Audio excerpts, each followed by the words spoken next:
하느님께 경배드리고 찬양할 수 있는 좋은 춤과 노래는 우리 신앙의 좋은 동반자라는 말씀을 드렸습니다. 그럼 우리는 춤도 안 추고 노래도 안 한단 말이에요. 그렇다면 우리는 정말로 자유기도는 잘합니까? 자유기도는 잘해요? 구역반 모임 때 제일 힘든 게 뭐예요? 그 자유기도 하면 그냥 서로 눈치 보고 그냥 서로 미루고 이거 할까 말까 그러다가 못하고 지나가는 경우도 굉장히 많아요. 우리 평창에 레지오 단원들 피정 많이 옵니다. 1박 2일 또 하루 피정 이렇게 많이 와요. 그러면은 이게 평창은 여기는 이렇게 날씨 변화를 많이 못 느끼지만 우리 이렇게 시골로 가면 갈수록 그날의 변화를 너무 많이 느껴요. 그래갖고 이제 날이 너무너무 좋아갖고 내가 이렇게 합니다. 하느님께서 이렇게 좋은 맑은 날을 주셔서 너무너무 감사하니까 우리 하느님께 우리 보편지향 기도를 하자고. 그래 내가 딱 제안을 했는데 보편지향 기도를 써놓지 않았다. 준비를 하지 않았다. 그럼 갑자기요. 찬물 끼얹어 놓은 것이 조용해져. 100명이 그냥. 기도하자고 그러는데 1분이 지나면요. 아무도 기도 안 합니다. 1분 지나고 나면 단장이 책임의식을 느낍니다. 이거 이렇게 해서는 안 되겠다. 신부님이 기도하자는데 책임의식을 느낀 단장이 어떻게 하느냐 하면은 부단장 옆구리를 찌릅니다. 네가 해라 이거지. 그럼 이 부단장이 단장이 시키면 해야 될 거 아니야. 근데 부단장은 어떻게 하냐면은 단장 손을 내리칩니다. 왜 하필이면 나냐? 나보다 젊은 서기도 있는데 쟤 시켜라 이거죠. 그러니까 레지오 단원이라고 그러면 기도쟁이 아니에요? 기도쟁이? 그렇죠? 그럼 기도를 잘해야 될 거 아니야. 그런데 자유기도 하나조차도 입을 열어 자신 있게 기도하지 못한다. 그게 무슨 신앙이에요? 제가 아까 얘기했죠? 성당에 왜 나옵니까? 왜 나오죠? 하느님을 경배하고 찬양하기 위해서 성당 나오는 거지 내 마음의 평화를 얻기 위해서 나오면 완전히 정반대가 돼버려요. 아니 나 지금 마음 편안하게 미사 때 아무도 안 건드리고 좋은데 왜 날 찌르냐 이거야. 나 마음 평화롭게 좀 놔둬라 이거야. 나 마음의 평화를 찾고 싶은데 왜 날 찌르냐. 가만히 놔둬라. 이러면서 이게 그 평화가 깨지는 거죠. 그러니까 누구 위주야? 항상 나 위주예요. 하느님 위주가 아니고. 하느님께 기도하는 게 뭐 그렇게 어렵다고. 아무 말이나 하면 되는 걸. 근데 그 용기가 안 나는 거예요. 그나마 우리는 염경기도 우리 잘하는 것 있죠. 염경기도, 아침기도, 저녁기도, 삼종기도, 묵주기도. 내가 아주 사랑하고 좋아하는 신부님이 한 분 계세요. 이 신부님 이름이 이시구 끝자는 삼자예요. 삼자. 근데 이 신부님이 어렸을 때 성당은 다녔지만은 세례를 안 받았어요. 근데 고등학교 3학년 때 세례를 받으면서 갑자기 신부가 돼야 되겠다. 즉흥적으로 이제 생각을 한 거죠. 그래갖고 이제 신학교를 원래는 세례 받은 지 3년이 지나야지 신학교를 들어갈 수 있거든요. 근데 이제 어렸을 때부터 성당을 다녀서 그런지 본당 신부님이 아주 백을 엄청나게 써갖고 신학교에 들어간 거예요. 어쨌든 뭐 신학교는 들어왔는데 신학교 오니까 당황스러운 게 너무 많더래요. 기도문도 다 제대로 못 외우지. 근데 다른 뭐 신학생들은 서울신학교 다녔는데 다른 신학생 너무너무 잘 외우더래. 제일 당황스러운 게 삼종기도래. 삼종기도. 보면 그냥 서서 그냥 주님의 천사가 마리아께 아뢰니 성령으로 잉태하셨나이다. 애들이 술술술 했는데 자기는 하나도 모르겠더래요. 그냥 맨날 입 다물고 있으니 얼마나 창피해. 내가 이걸 외워야 되겠다. 그래갖고 맨날 화장실 가서 외웠대요. 주님의 천사가 마리아께 아뢰니 성령으로 잉태하셨나이다. 주님의 종이 오니 그대로 저희 이의 말씀이 살 우리 가운데 막 이제 완벽하게 외웠대요. 그래갖고 이제 완벽하게 외워갖고 딱 하려고 했더니 갑자기 천상에 모여 기뻐하소서 알렐루야를 하더래요. 부활식이나 삼종기도가 바뀐 거야. 이거 참, 이 신학생도 이렇게 이게 염경기도도 어려우니 자유기도는 천주교 교우들한텐 더 멀고 험한 길이죠. 그러니까 입을 열어서 이게 우리가 자유기도도 못하는 거예요. 자유기도를 못할 양이면 우리 신앙의 성공조들이 한 시편이라도 좀 제대로 외워야 되는데 시편 하나 마음속으로 외워갖고 답답할 때 그런 시편 하나도 성당에서 못한단 말이야. 시편 하나도. 그저 그냥 성당에 앉아갖고 이거 해주십시오. 저거 해주십시오. 이거 잘못했습니다. 다시는 안 그러겠습니다. 얼마나 이게 낮은 신앙의 영혼을 가지고 있는 건데요. 발전이 없잖아요. 시편 8편 인간이 무엇이기에 이토록 기억해 주십니까? 사람이 무엇이기에 이토록 돌봐 주십니까? 얼마나 좋아요. 그럼 하나만 외워도 얼마나 좋아요. 그렇죠? 시편 16편 하느님 저를 지켜줘서 당신께 피신합니다. 주님께 아뢰입니다. 당신은 저의 주님, 저의 행복, 당신밖에 없습니다. 막 세상 사람들 속색이고 그러면은 이런 거 한 편 외우면 얼마나. 당신의 행복, 주님께 피신함이 훨씬 낫다. 사람을 믿기보다 훨씬 낫다. 주님, 당신은 저의 행복입니다. 얼마나 좋아요. 시편 19편 제가 제일 좋아하는 거예요. 하늘은 하느님의 영광을 이야기하고 창공은 그분 손에 솜씨를 알리네. 낮은 낮에게 말을 건네고 밤은 밤에게 지식을 전하네. 말도 없고 이야기도 없으며 그들 목소리조차 들리지 않지만 그 소리는 온 땅으로 그 말은 누리 끝까지 퍼져나가네. 저는 이 시편을 왜 좋아하느냐면요. 제가 이렇게 자연 안에서 살면서 느끼는 게 뭐냐면 하느님의 소리 없어요.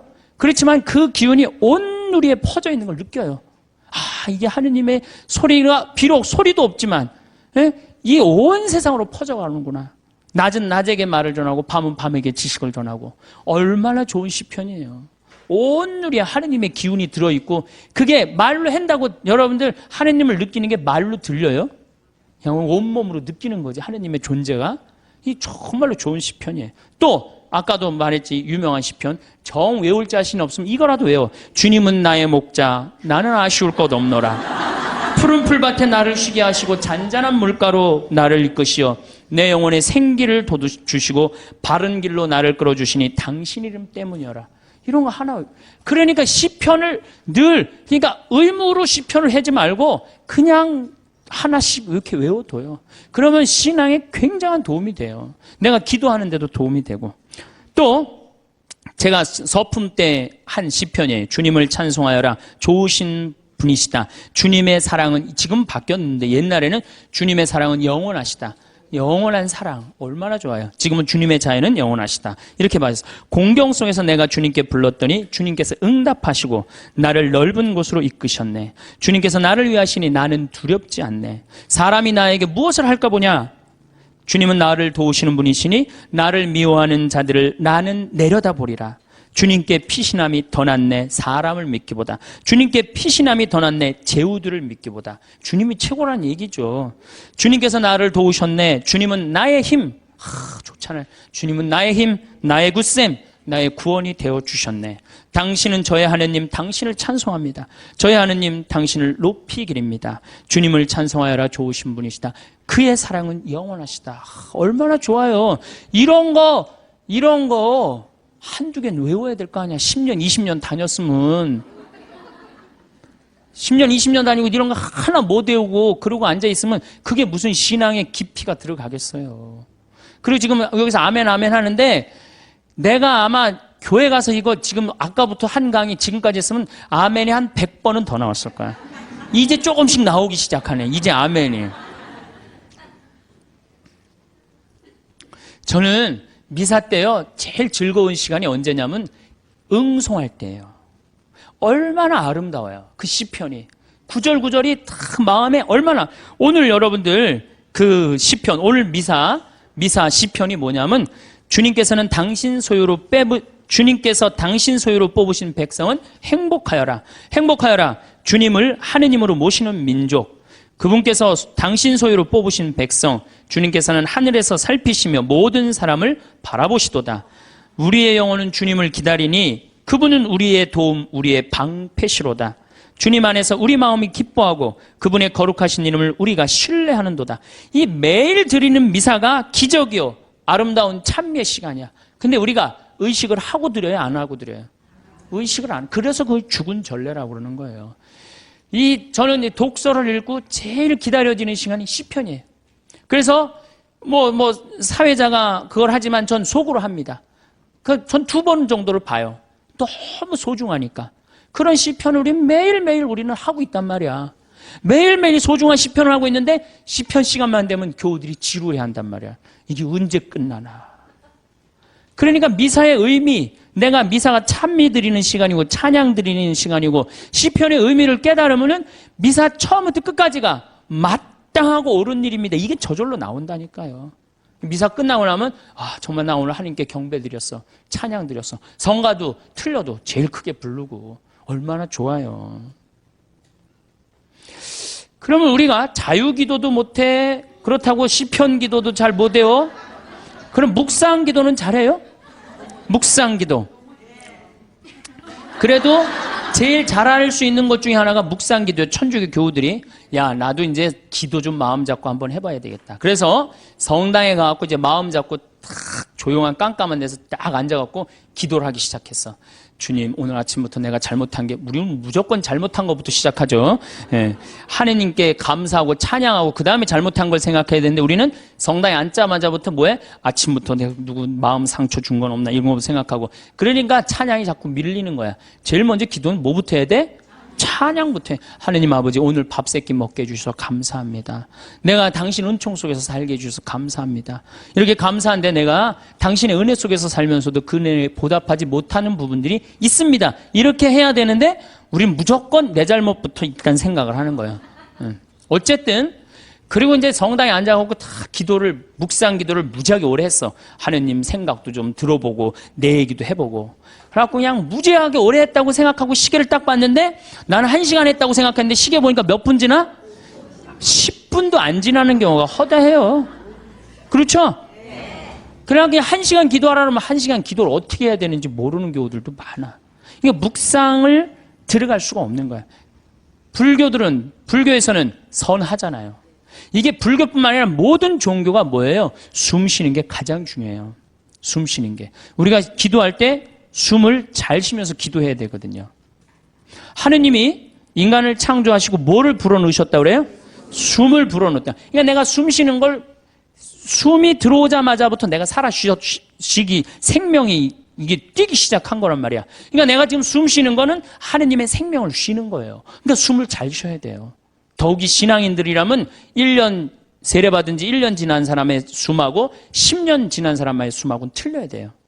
또 20년 성당 다닌 사람은 숨은 또 틀려야 돼. 1년 지난 사람은 숨을 1초에 한 번 쉰다면 10년 지난 사람은 10초에 한 번 쉴 줄 알아야 돼요. 그만큼 숨을 잘 쉬어야 돼. 숨을 쉴 때는 코나 입으로 해갖고 심장으로 해서 비장으로 해서 대장으로 해서 간으로 해서 폐로 이렇게 이런 공간으로 이렇게 다 구석구석에 숨을 다 넣어줘야지 이 안에 생명, 하느님의 생명이 살아 숨 쉬는 거예요. 그런데 우리 천주교는 10년을 다니든 20년을 다니든 숨 제대로 쉬어요? 여기 자매님들 부부싸움 할 때 숨 쉬고 싸워요? 어떻게 싸워요? 숨을 목에다가 걸어놓고 싸우죠? 그래갖고 어떻게 따다다다다 하잖아. 당신이 뭐 나한테 해준 게 뭐 있어? 시집어갖고 그냥 1시간 동안 목에다 걸어놓으니까 1시간 정도 지나면 얼굴이 어떻게 돼요? 빨개져. 여기만 그 숨이 꽉 찬 거예요. 이게 여기 다 내려갔다 올라와야 되는데, 그러니까 1시간 동안 숨을 안 쉬면 어떻게 돼? 이 아래가 죽는 거예요. 공기가 안 들어가는데, 하느님의 생명이 안 들어가는데 살을 것 같아요? 죽을 것 같아요? 죽어요. 그래서 화병이 걸리는 거예요. 여러분들 중에 막 속이 답답하고 막 여기가 막 계속 아프고 땡기고 이러는 분들 있죠? 왜 그럴 것 같아요? 숨을 안 쉬고 살아서 그래요. 그러니까 천주교들은 부부싸움 할 때도 이거 숨 싸우는 게 틀려야 돼. 숨을 제대로 쉬고 싸워야 돼. 당신이 말이야, 내가 시집 와갖고 말이야,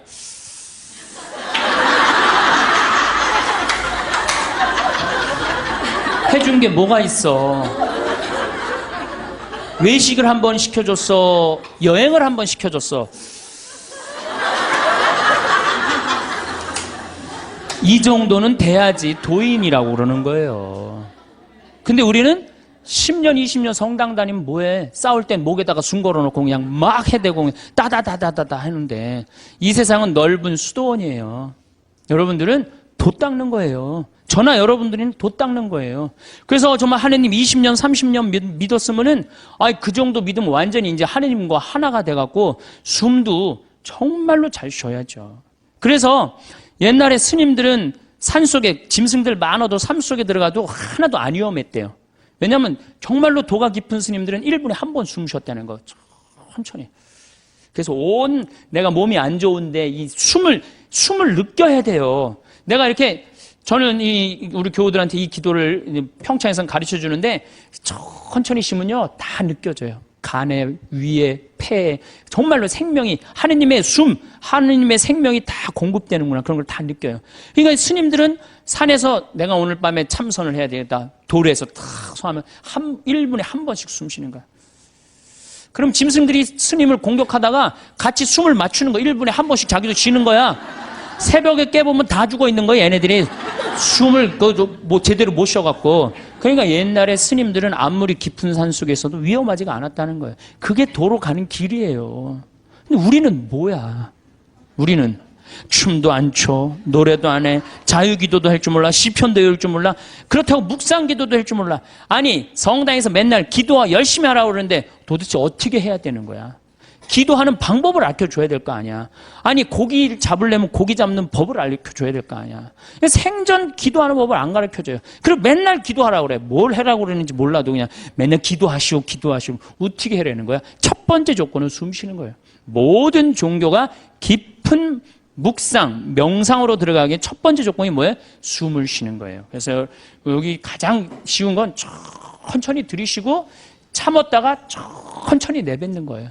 그게 되면은 마음이 안정이 돼요. 그렇게 한 15분 정도 하고 나면은 그 다음에는 참 고요해져요. 고요해지면 그때는 하느님의 소리를 들을 수 있는 거예요. 내가 막 정신이 없고 막 닭똥집도 생각나고 막 화도 나고 그러는데 하느님의 소리가 들릴 것 같아요? 안 들릴 것 같아요? 안 들립니다. 내가 완전히 고요한 상태, 엘리야가 고요한 상태에서 하느님을 만났듯이 나도 완전히 고요한 상태에서 하느님을 만나야 돼. 그러려면 1시간 정도 걸린단 말이에요. 이거 그냥 앉자마자 이렇게 잘못하고 뭐하고 내가 참았는데 이번엔 못 참겠고 이러다 보면은 내가 얘기를 하다 보면은 이게 기도가 아니고 일방적으로 떠들다 가는 거예요. 기도는 하느님의 소리를 듣는 거예요. 듣는 게 기도예요. 들으려면 어떻게 해야 돼? 내가 고요한 상태. 다른 어떤 것도 나를 건드리지도 못하는 상태. 그래야지 영원한 하느님을 조금이라도 느낄 수 있고 맛볼 수 있죠. 그러니까 앞으로는 부부싸움 할 때도 어떻게 해? 숨을 쉬면서 싸우란 말이에요. 숨을 쉬면서. 그러면은 여보 당신 성당 열심히 나가더니 완전히 이제 당신 달라졌네. 얼굴이 빨개지더니 이제 얼굴도 편안하고 싸울 때.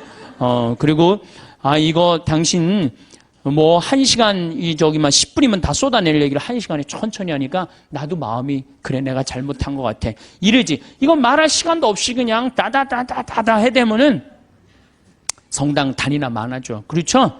여러분들은 넓은 수도원에 사는 구도자들이에요. 저도 마찬가지고. 그러니까 이제는 숨을 잘 쉬시기 바랍니다. 어떻게? 당신이 말이야. 내가 시집 와갖고 말이야.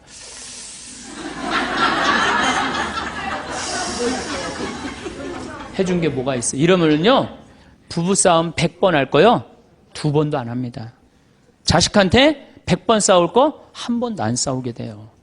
그래야지 마음에 평화가 오는 거예요. 평화는 저절로 찾아오는 게 아니에요. 수많은 과정 끝에, 맨 끝에 누가 기다리고 있어? 평화가 기다리고 있는 거예요. 평화가.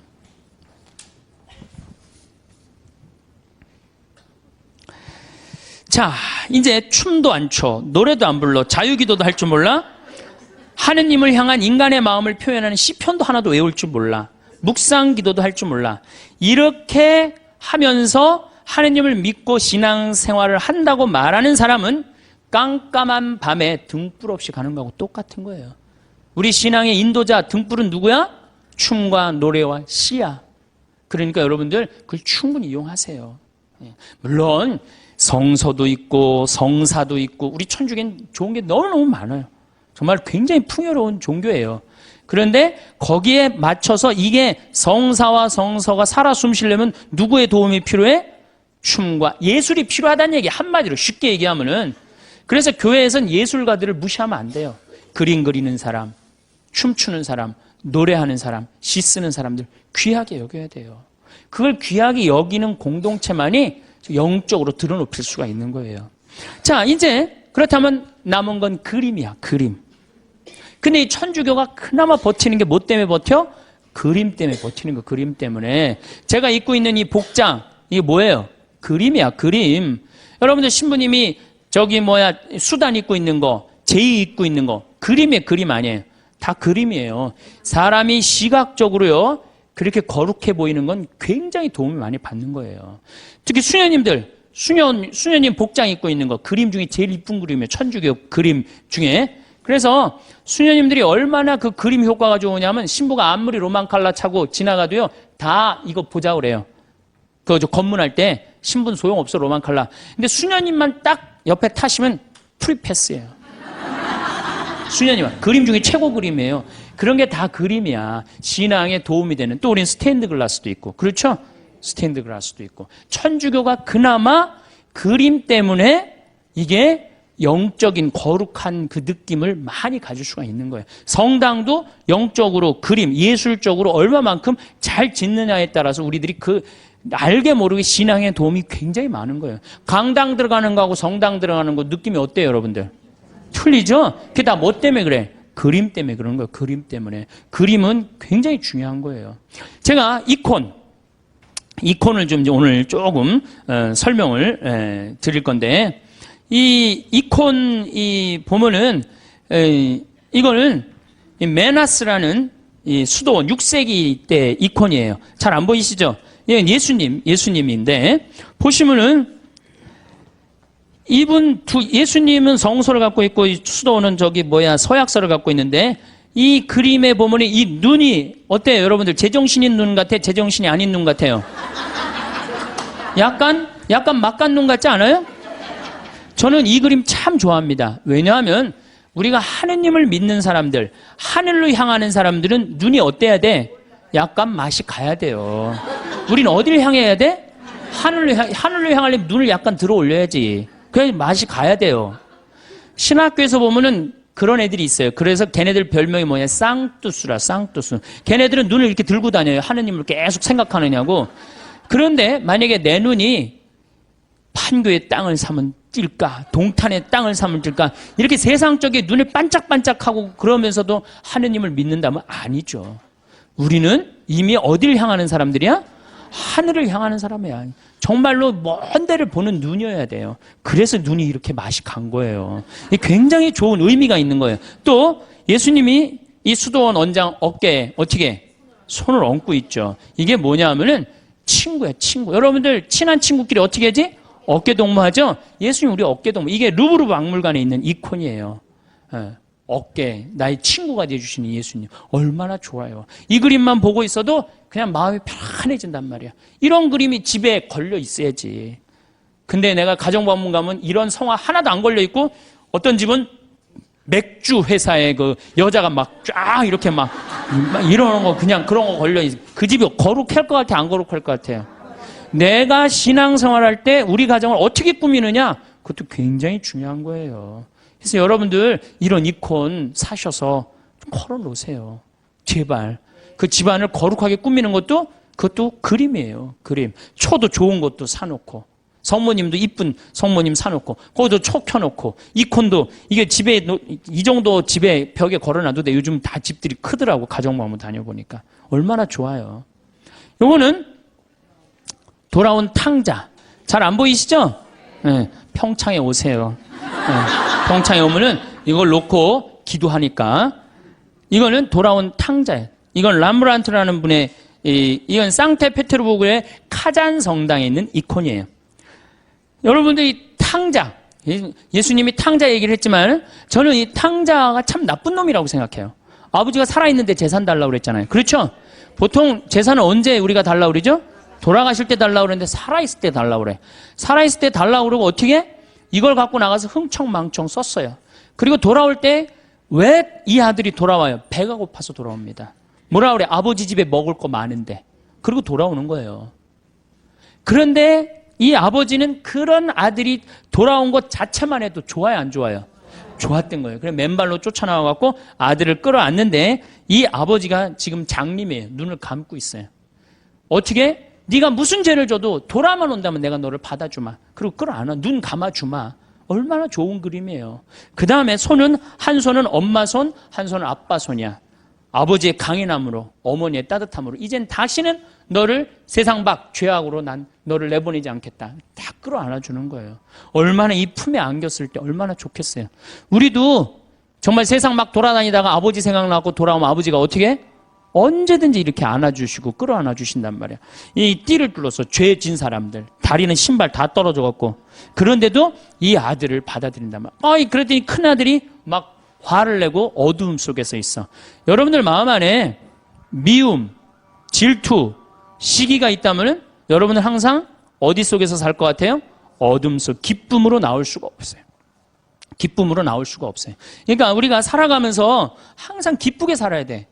기쁘게 살려면 누굴 미워하면은 미워하는 것도 습관이에요. 어떤 사람 보면 신학교 때도 어렸을 때 보면 주위 애들 막 욕했는데 아직도 만나도 욕해. 그 습관이에요, 습관. 근데 사람 안 미워하는 거 습관 들이면요, 세상 편안해요. 사람은 막 누군 왜 저러냐, 누군 왜 저러냐 그런 거 신경 안 쓰고 살면요, 세상 편안해요. 근데 큰 아들은 그걸 못했기 때문에 어둠 속에 있는 거예요. 어둠 속에. 여러분도 혹시 지금 어둠 속에 계신 분들 혹시 안 계세요? 빨리 빛으로 나오세요. 아버지의 빛으로. 이 그림만 봐도 우리가 기도할 수 있는 거예요. 이 그림만 봐도. 자, 그 다음에 이쪽 그림은 나의 왼편을 바라보시는 예수님이야. 왼편. 예. 이 왼편을 바라보시는 예수님, 이 그림도 전 참 좋아해요. 왜 좋아하냐면은 사람들은요, 항상 오른편을 좋아합니다. 잘생기고, 유명하고, 높고, 권력이 있고, 그런 거 좋죠? 여러분들 혹시 무슨 장관 알고 있다면, 나 그 사람 알아, 나 그 사람 밥 먹어서 무지하게 자랑하잖아요. 그렇죠? 유명한 사람 알고 있으면은, 그리고 멋있고 잘생긴 사람 좋아하게 돼 있어, 사람은 항상. 그런데 인간은 참 묘해요. 갑자기 그런 사람이 갑자기 흠이 하나 잡혔어. 그러면 그걸 핥히는 게 인간의 습성이에요. 끄집어내고. 아무도 나를 이해하지 못할 때 성당 앞에 가서 앉을 때 누가 나의 왼편을 바라봐줘요? 예수님만이 나의 더럽고 추악하고 정말로 드러내기 창피한 거를 예수님은 따뜻한 눈으로 바라봐 주신단 말이에요. 그러니 이 그림이 얼마나 좋은 그림이에요. 언제나 나의 단점을 얘기할 수 있는 그분. 얼마나 좋아요. 그림. 그래서 우리가 그림이 좋은 거예요. 이거는 내 발을 씻기신 예수님 얘기죠. 그렇죠?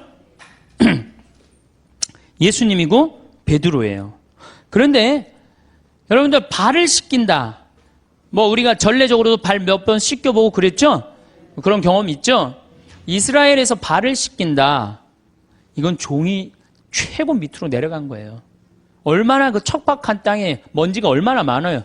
그런데 베드로의 발을 씻긴다. 그런데 예수님의 얼굴이 베드로한테 안 가 있고 어디가 있냐면 베드로의 발에 입을 맞추고 있어요. 정말 예수님은 낮출 때까지 낮추고 계신 거예요. 그러니까 너무 감격한 베드로가 예수님을 끌어안죠. 자, 생각해 보세요.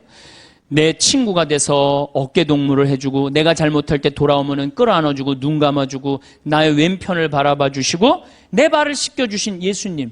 이 예수님한테 우리가 할 일이 뭐가 있을까요? 감사드리고 찬양 드려야지. 여기다 또 뭘 시켜? 우리 예수님 너무 시켜 먹는 거 아니에요? 이제 그만 시켜야 돼요.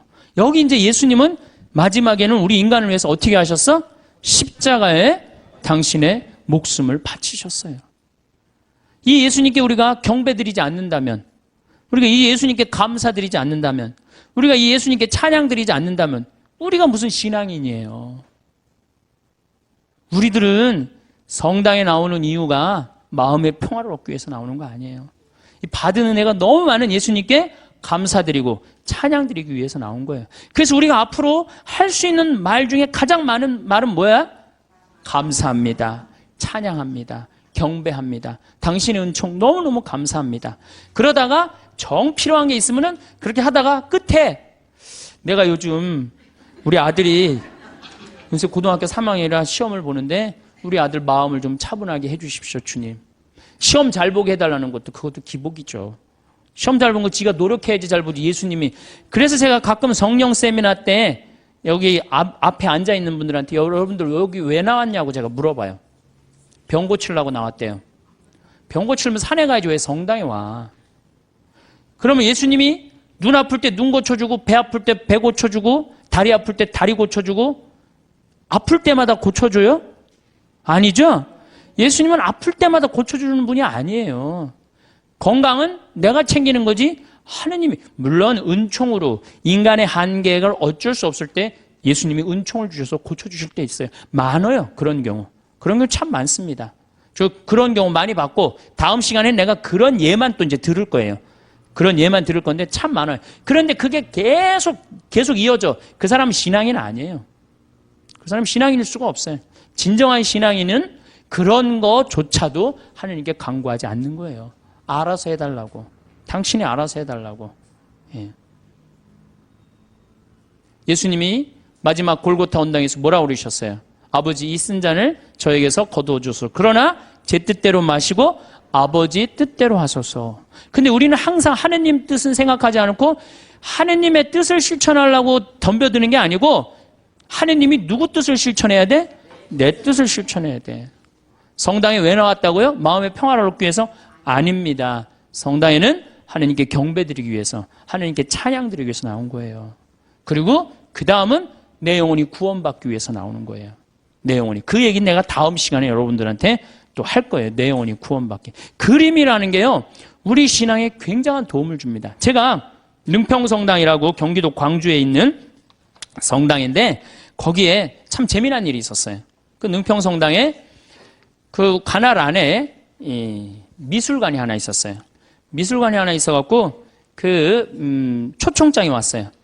저는 굉장히 그런 거 가는 걸 좋아합니다. 갔는데 그 따삐라고 직조, 실로 이렇게 짜는 거 있죠.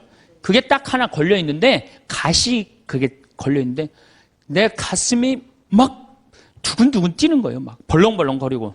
제가 예술품을 보고 또 언제 벌렁벌렁 거렸느냐 하면은 석굴암을 보고 벌렁벌렁 거려서. 석굴암에 계신 부처님.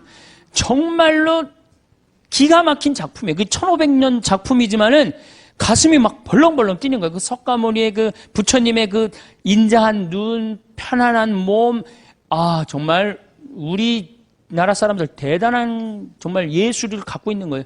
내가 그 석가모니 안에 석굴암 안에 있는 부처님을 보면서 진짜 가슴이 벌렁벌렁 거렸어요. 그리고 난 다음에 또 그 가시관을 보고 가슴이 벌렁벌렁 거렸어요. 그래서 이 작품 하시는 교수님이 홍익대학 송번수라는 교수님인데 내가 그 교수님한테 그랬어요. 나는 이 작품 보고 너무너무 가슴이 떴는데 당신의 이런 기가 막힌 작품을 내가 성당을 곧 질 텐데 내 성당에다가 하느님께 봉헌하고 싶다. 그리고 이제 1년 반이 지났어요. 1년 반이 지나고 난 다음에 성당이 이제 설계가 나왔을 때 설계와 동시에 갔어요. 내가 성당을 짓는데 교수님 작품을 걸고 싶다고 얘기를 하지 않았느냐. 이제 걸고 싶다. 그랬더니 교수님 깜짝 놀라는 거예요. 말만 했는 줄 알았더니 그때만 해도 제가 8, 9년 전이니까 참 지금도 젊지만 그때는 더 젊었죠. 예. 깜짝 아주 새파랗고 젊은 신부가 당돌하게 와갖고 이렇게 얘기를 하는데 근데 그 교수님이 좋다. 내가 신부님 성당에다 베네딕토 나하고 본명이 같아. 내가 성당에 봉헌하겠다. 근데 교수님 문제가 하나 있다. 무슨 문제가 있냐면 난 가난한 성당의 본당 신부이기 때문에 돈이 없다. 오로지 있는 건 마음밖에 없다. 근데 이분 작품이 어디에 지금 있냐면 LG 아트센터 가보셨어요? 거기에 있는 작품이 그분이 하신 거예요. 그 다음에 아산 삼성에서 하는 그 병원의 그 작품. 그러니까 그분이 한 번 작품하면 보통 20억, 30억짜리를 하세요. 작품을 한 번 하면. 난 아무것도 몰랐지. 그리고 그 가시가 무슨 작품이었느냐? 이 헝가리 부다페스트 수도 설정 1000년제를 기념해갖고 세계 따삐전에 대상 탄 작품이에요. 그러니까 내가 보는 눈이 있었던 거지. 전 심사위원이 5명이 심사위원인데 한 명도 이 컴플레인을 안 하고 만장일치로 된 작품이에요. 그 기가 막힌 작품이죠. 그 기가 막힌 교수님, 선생님 작품을 성전에다가 그 농사꾼 신부의 유럽에 가다 그 책에는 그 사진을 내가 넣어놨어요. 그 사진을 넣어놨는데 기가 막혀요. 그게 4m에 4m야. 1년 동안 짠 거예요. 1년 동안. 실을 4m면 이거보다 훨씬 크죠. 그 성당이 내가 성당을 이렇게 조립식으로 성당을 이렇게 졌는데 그게 4억 들어갔는데 그 작품이 4억이 훨씬 넘어요. 그러니까 성당보다 작품값이 더 큰 거야. 근데 그분이 실값만 받고 그걸 봉헌해 준 거예요. 실감막. 대단하죠? 오로지. 그래갖고 이제 교수님하고 둘이서 작품이 완성됐을 때 그 앞에서 술을 먹고 둘이서 춤을 추고 노래했던 기억이 나요. 이 노래하고 춤추는 게 좋은 거예요. 그 머리 하얀 교수님하고 새파란 신부하고 정말로 제 인생의 큰 추억이에요. 아주 큰 추억이에요. 그래서 지금 능평성당에는 그 미안의 면류관, 제목이 미안의 면류관이에요. 미안의 면류관이 지금 걸려 있어요. 그래서 내가 그 성당 아직도 이제 못 가봤는데, 내가 졌지만 내가 한 번도 못 가봤어요, 아직. 이제 다음 달에 강의가 있어서 이제 갈 건데, 거기에 가만히 앉아 있으면 예수님의 온갖 삶이 다 느껴져요. 온갖 삶이. 여러분들, 이제는요, 여러분들이 예수를 사랑하시면 좋을 것 같아요, 예수를. 그래서 이제 성가도, 춤도, 노래도, 시도, 열심히, 그림도 열심히 하는 그런 사람들이 될 때 우리가 하나님께 다가가는 거예요. 제가 우리 교우들한테 이런 이제 강의를 이제 한 지가 한 2달 정도, 2달 전부터 이런 강의를 제가 시작을 했어요. 왜 이런 강의를 제가 하기 시작을 했느냐면은 지금 이슬람교가 천주교를 앞질렀습니다. 이슬람교가 인구 면에 있어서 이슬람이 훨씬 많아요. 이슬람을 가만히 들여다보니까 철저해요. 신앙생활을 철저하게 해요. 신앙생활을. 근데 천주교를 보니까 점점 더 느슨해져. 막 그야말로 이게 진짜 성당 다니는 사람인지 안 다니는 사람인지 구분도 안 될 정도로 완전히 느슨해지는 거예요. 이렇게 느슨해지다가는 하느님과의 관계가 점점 더 멀어질 수밖에 없어요. 우리도 철저하게 신앙생활, 하느님을 믿는, 우리 신앙 성도들은 하느님을 믿는다는 이유 하나로 어떻게 살으셨어요? 이 순교자성을. 죽는 게 문제가 아니고, 죽는 건 뭐 그냥 죽으면 되는 건데, 어떻게 다 산속으로 다 피해 들어갔어요. 옛날에 다 양반집이 다 믿었죠? 산속으로 들어가면은 출세할 길이 있어요, 없어요? 출세할 길이 없어요. 그래서 100년 동안 출세를 못했어요. 천주교 교우들은 100년 동안 세상에 나오지 못했다고, 하느님을 믿는다는 이유 하나로. 하느님을 믿는다는 이유 하나로. 근데 우리는 요즘 자녀들한테 신앙교육을 어떻게 시켜요? 고등학교 3학년만 되면은 성당 안 나가면 슬그머니 눈 감아버린단 말이에요. 1년 동안만 네가. 그러니까 이게 하느님을 왜 믿는지를 모르는 거지. 뭐가 중요한지 모르는 거지. 제가 오체투지 라싸까지 2100km를 가는 그 모습을 보면서 참 많은 걸 느꼈어요. 제가 우리 성주순례, 우리나라 성주순례 다 지금 제대로 다니는 성주순례 하나도 없어요. 성주순례는 원래 걷는 거예요. 아니, 3번 걷고 1번 절하는 건 안 하더라도 걸어는 가야 될 거 아니야, 걸어. 근데 우리 성주순례 어떻게 가? 버스 타고 씩 가갖고 거기서 미사 한번 하고 설명 안 하고 밥 먹고 씩 돌아오잖아요. 거기에 감동이 있을 것 같아요? 감동이 있을 수가 없어요. 제가 능평 본당 신부 할 때 교우들한테 그랬어요. 성주순례 가자고 그래서 제가 계속 관두자. 그래서 딱 9월 달에 성주순례를 했어. 어떻게 성주순례를 했냐면은 전체 교우들을 다 세남터에서부터 미리네까지 걷게 했어요. 세남터에서 미리네까지. 어떻게 걷게? 목, 금, 토, 일 4일 동안을 걷는 거예요. 어떻게 걸어? 저녁 7시에 퇴근해갖고 애들 다, 학교 가는 애들 다 일찍 나오고 직장 퇴근하면 다 나와요. 그래갖고 세남터까지 버스로 데리고 가요. 세남터에서부터 남태령 가갖고 과천 지나갖고 인덕원 성당 거기까지 딱 가니까 새벽 2시야. 그럼 그땐 또 관광버스 타고 집으로 가는 거예요. 다음날 아침에 일어나갖고 다 출근하고 애들 학교 다 가. 다음날 또 저녁 7시에 인덕원서부터 또 걷는 거예요. 인덕원서부터. 그래갖고 인덕원부터 하우연 성당 해갖고 이 능평, 우리 성당 있는 데까지 또 오는 거예요. 우리 성당이 김대건 신부님이 시신이 지나갔던 데거든요. 시신이 지나갔는데 거기서 이제 또 헤어지는 거예요. 새벽 2시에 마지막 기도하고. 그 다음에 이제 토요일 날은 2시부터 밤 10시까지 양지까지 우리 성당 광주에서부터 양지까지 걷는 거예요. 전체 교우가.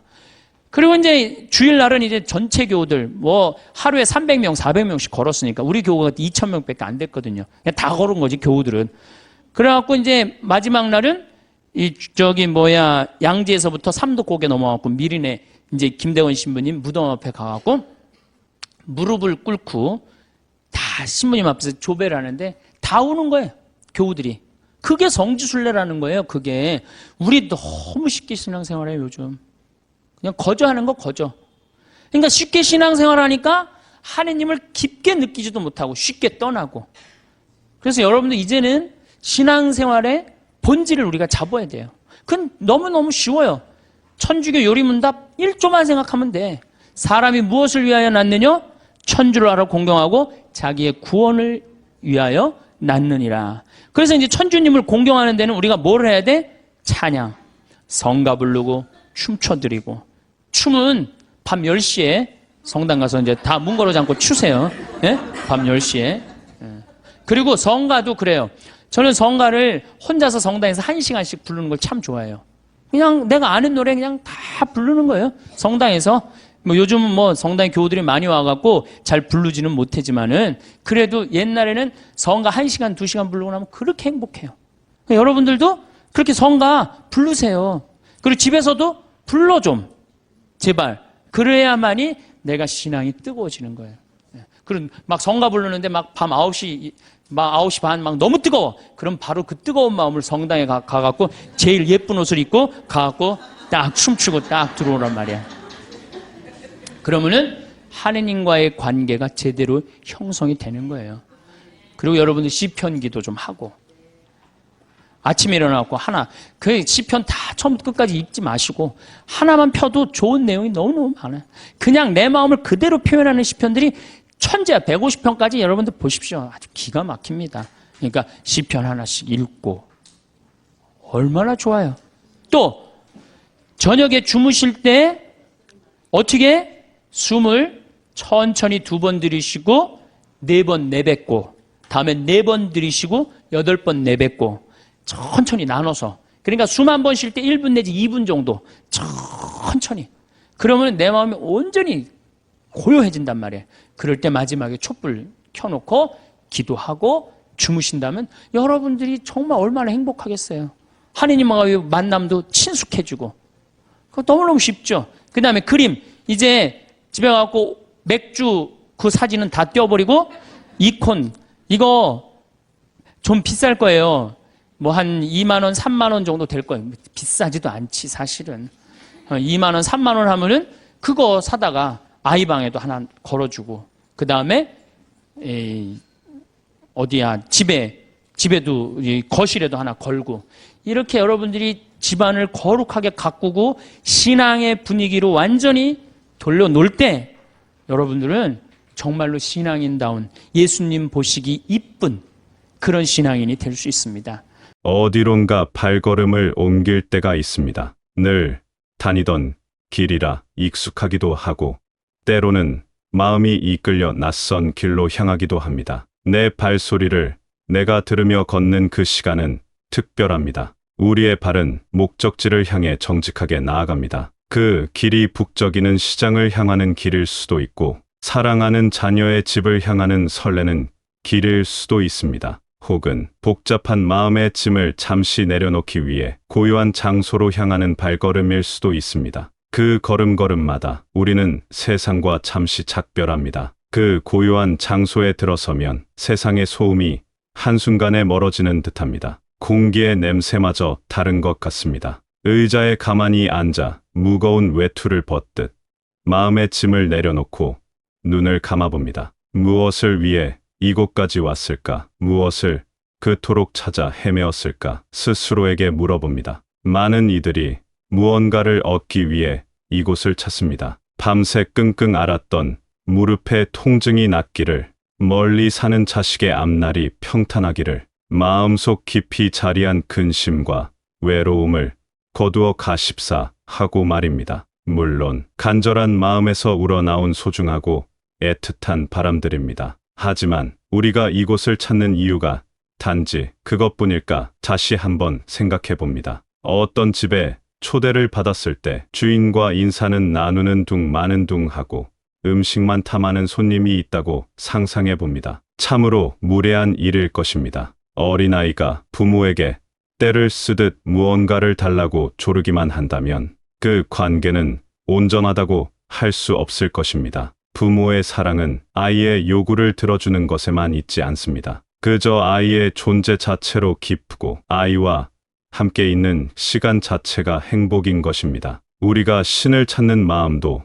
이와 같지 않을까 싶습니다. 무언가를 얻기 위해서가 아니라 이미 받은 수많은 것들에 감사하기 위해 이 자리에 앉아 있는 것입니다. 오늘 아침 눈을 뜰 수 있었던 기적에 감사하고, 창문으로 들어오는 따스한 햇살 한 줌에 감사하고, 지나온 모든 구비구비 인생길에 혼자가 아니었음에 감사하는 마음입니다. 신앙의 본질은 요구가 아니라 감사에서 시작됩니다. 하지만 감사의 마음을 표현하는 것은 때로 어색하고 어렵습니다. 마음속의 이야기를 꺼내어 보려고 해도 무슨 말부터 해야 할지 막막합니다. 내 기도가 너무 보잘것없어 보이고 내 표현이 서툴게만 느껴집니다. 다른 이들의 유창한 기도 소리에 괜히 주눅이 들기도 합니다. 그래서 많은 이들이 입을 떼지 못하고 다른 이가 대신 해주기만을 바랍니다. 그럴 때는 말을 하려 애쓰지 않아도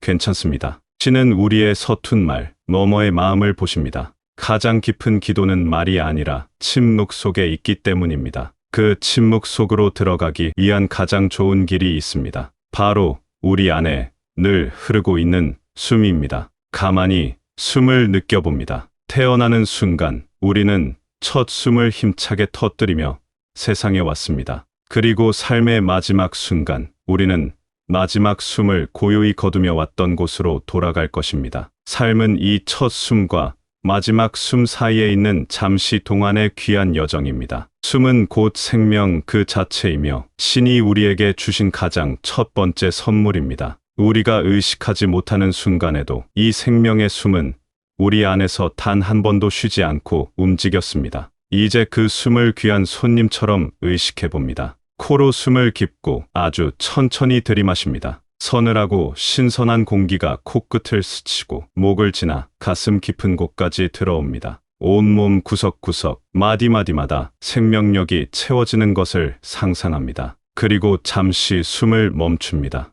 1초, 세상도 멈추는 듯한 그 짧은 순간, 고요함 속에서 내 안에 가득 찬 생명의 기운을 온전히 느껴봅니다. 이제 왔던 길을 돌아가듯 아주 천천히 숨을 내쉽니다. 내 안에 있던 무거운 마음, 풀리지 않던 걱정, 남을 향한 서운함, 나를 향한 자책 같은 것들이 따뜻해진 숨을 통해 모두 빠져나간다고 생각합니다. 어깨와 등의 긴장이 스르르 풀려나갑니다. 이 단순한 숨쉬기만으로도 우리의 마음은 놀랍도록 평온해집니다. 마음속 시끄러운 소리들이 잦아들고 텅 빈 고요함이 찾아옵니다. 그 고요함 속에서 우리는 비로소 들을 수 있습니다. 세상의 소리가 아닌 내면의 소리를, 신의 속삭임을 말입니다. 살다 보면 화가 치밀어 오를 때가 있습니다. 가까운 이의 무심한 말 한마디에 마음이 깊이 베이고 억울한 마음에 얼굴이 뜨거워지기도 합니다. 그럴 때 맞서 소리치기 전에 딱 3번만 숨을 깊이 쉬어봅니다. 첫 번째 숨을 들이쉬며 나는 지금 화가 났구나 하고 내 마음을 알아차려 줍니다. 두 번째 숨을 내쉬며 치밀어 오르는 격한 감정을 밖으로 흘려보냅니다. 세 번째 숨을 고르며 지혜는 격정 속이 아니라 고요함 속에서 찾아온다는 것을 기억합니다. 놀랍게도 그 짧은 순간에 마음의 폭풍이 잦아들고 상황을 다르게 볼 힘이 생깁니다. 마음이 고요해지면 우리의 눈도 새롭게 열립니다. 이제까지 무심코 지나쳤던 것들이 전혀 다른 의미로 다가옵니다. 특히 신의 사랑을 담은 오래된 그림들은 우리에게 수많은 이야기를 들려줍니다. 집을 나갔던 아들이 재산을 탕진하고 초라한 모습으로 돌아왔습니다. 그림 속 아들은 아버지의 품에 완전히 몸을 맡긴 채 고개를 묻고 있습니다.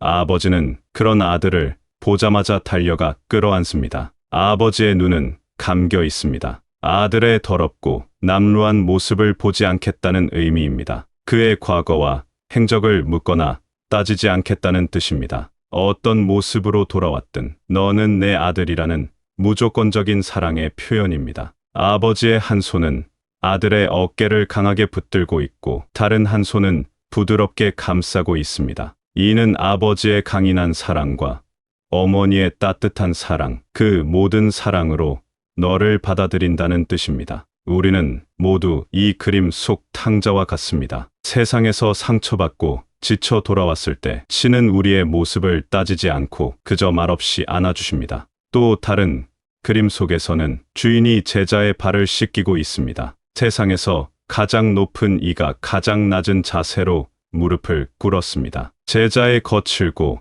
더러운 발을 씻기는 그분의 눈빛에는 어떠한 권위도 없습니다. 오직 깊은 사랑과 겸손만이 가득합니다. 우리의 삶이 아무리 더럽고 부끄러운 허물로 가득하다 해도 그분은 기꺼이 무릎을 꿇고 우리의 가장 낮은 곳, 가장 감추고 싶은 부분까지도 끌어안아 주십니다. 이러한 그림들을 가만히 들여다보는 것은 그 자체로 깊은 기도가 됩니다. 그림 속 인물의 눈과 나의 눈이 마주칠 때 그 그림은 더 이상 벽에 걸린 그림이 아니라 시간을 넘어 살아서 나에게 말을 거는 존재가 됩니다. 괜찮다. 내가 너를 안다. 내가 너의 모든 것을 사랑한다. 이 위로의 말을 듣는 순간 우리의 영혼은 깊은 쉼과 해방을 얻습니다. 이처럼 조건 없는 사랑을 깨닫고 나면 우리의 기도는 자연스럽게 바뀝니다. 더 이상 무언가를 달라고 조르는 기도가 아니라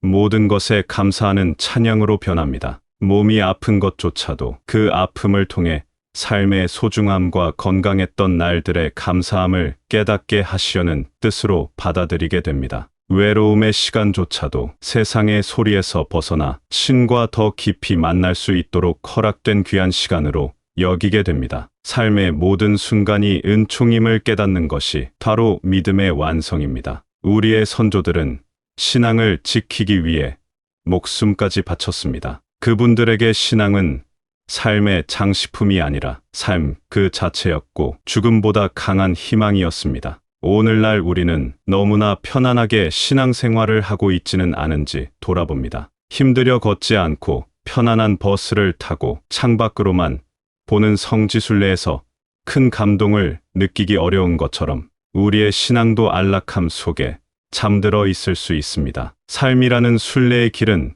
때로 힘들고 고됩니다. 가파른 오르막이 있고 넘어지기 쉬운 자갈길도 있으며 때로는 길을 잃고 헤매기도 합니다. 하지만 그 길을 한 걸음 한 걸음 직접 내디딜 때 우리는 길가에 핀 이름 모를 들꽃의 아름다움을 발견하고 불어오는 바람의 시원함을 온몸으로 느끼며 땀 흘린 뒤에 마시는 물 한 모금이 얼마나 단지를 깨닫게 됩니다. 고난은 우리를 파괴하는 것이 아니라 우리를 더욱 깊고 단단하게 만들며 삶의 진짜 맛을 알게 하는 신의 선물입니다. 지나온 세월을 돌아보면 폭풍 같던 날도 안개 속 같던 날도 있었을 것입니다. 기뻤던 날도 아팠던 날도 있었을 것입니다. 자랑스러운 순간도 지우고 싶은 후회스러운 순간도 있었을 것입니다. 하지만 그 모든 순간들이 빠짐없이 모여 지금의 나라는 한 폭의 그림을 만들었습니다. 참으로 잘 살아왔습니다.